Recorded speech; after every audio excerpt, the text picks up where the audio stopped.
What innocent item gets suspicious if you own too much of it? I worked at a pool supply store. They sell an extra strong peroxide as an alternative to chlorine.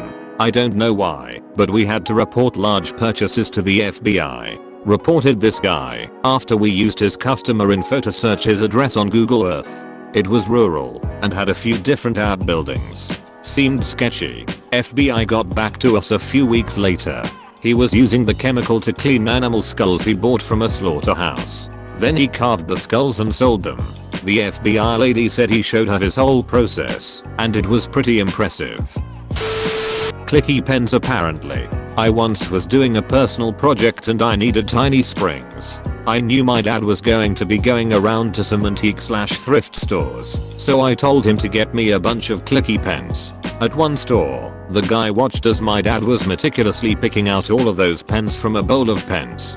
He eventually said, "I'm going to have to ask why you want those pens so bad."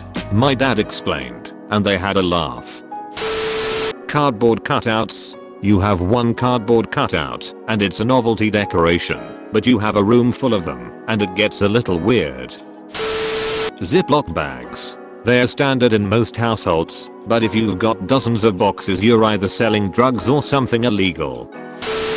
Fire alarms. Apparently the FBI gets real nervous if you buy a pack of 20. And yes, I mean the small kind you put up in your kid's room with the tiny blinking light that beeps annoyingly in the middle of the night when the batteries are low. Fun fact, those fire alarms contain nuclear material and enough of them can be used for dirty bombs. When I was in undergrad, me and my two friends lived together in a house. Whenever we saw a yard sale, we'd stop and buy any reasonably priced clocks. We'd then hang the clocks on the walls of the house in asymmetrical places, and we'd leave them on whatever time they were at, even if they were dead. So our house had nearly 100 clocks after 4 years, all of which said different times and several of which made faint ticking sounds. My roommate, who was the least enthused about this decor, would wake up after a particularly drunk night hungover as hell and just scream angrily, "What effing time is it?" as he walked from room to room. Anyway, when we moved out, we had our own yard sale with only clocks for sale. People thought we were freaks, but we sold about half of them. Sometimes I still hear the unsynchronized clicking today when I lay down at night and close my eyes. Pictures of a person. But it's okay if the person is Nicolas Cage. Tampons. A guy we know hoards them because he thinks if the government collapses they will become a hot commodity that he can use to trade.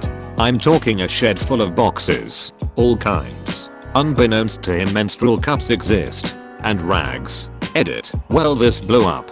He's an odd bird. There is also a shed full with bins of socks. He wears them once, tosses them in a Rubbermaid bin, and once filled it gets placed in the shed. People have suggested donating them, but he says he doesn't want others to have access to his DNA. Mental illness is real. He picked a strange tampon covered hill to die on. For me, water. My neighbors had well water and would dry up. They asked if they could run a hose and put it in their well. They would pay what was owed. Did this a lot last summer. No big deal. They paid. Then they bought a big above ground pool. Filled it for them. They always paid. My part was always around the same, so I wasn't bent out of shape. One day the water meter guy knocked with an officer wanting to know why I was using so much water. I explained and showed them many hoses to reach my neighbors, and they were there to help explain. They explained to me that much water usage was throwing a red flag, so they were sent out to investigate to make sure no marijuana growing was happening. Thanks for watching, guys. Be sure to smash the like button and subscribe for more edit videos.